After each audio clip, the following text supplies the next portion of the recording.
মাইলস্টোনের ছাত্ররা আমরা মনে করি যে এটি একটি যৌক্তিক দাবি। এই ৬টি দফায় এই দাবির প্রতি আমাদের পূর্ণ সমর্থন থাকবে। আহত হয়ে হসপিটালে যারা কাতরাচ্ছে, আল্লাহ রাব্বুল আলামিন যেন তাদেরকে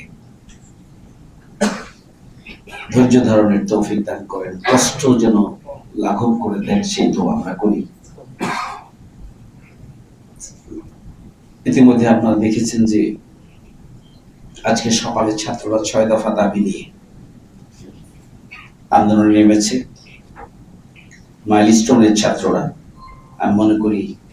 আমরা মনে করি যে এটি একটি যৌক্তিক দাবি। এই ৬টি দফায় এই দাবির প্রতি আমাদের পূর্ণ সমর্থন থাকবে, যাতে করে বারবার এই ধরনের কোনো দুর্ঘটনা সংঘটিত না হয়। সরকার, সংশ্লিষ্ট কর্তৃপক্ষ যেন সতর্কতা অবলম্বন করেন এবং আগামী দিনে এই ধরনের ক্ষয়ক্ষতি যেন কমিয়ে আনা যায়, সেই ব্যাপারে রাষ্ট্র কর্তৃপক্ষ এবং জনসচেতনতা বৃদ্ধির জন্য অবশ্যই বহুমুখী পদক্ষেপ গ্রহণ করা রয়েছে। সেই পদক্ষেপগুলোর জন্য স্ব জায়গায় গ্রহণ করা হয়। আমাদের কোমলমতি ছাত্ররা জীবন দিয়েছেন, ভবিষ্যতে আর যেন এভাবে কোনো জীবন দিতে না হয়, এই দুর্ঘটনা থেকে যেন সেই শিক্ষাও আমরা গ্রহণ করতে পারি, সংশ্লিষ্ট কর্তৃপক্ষ,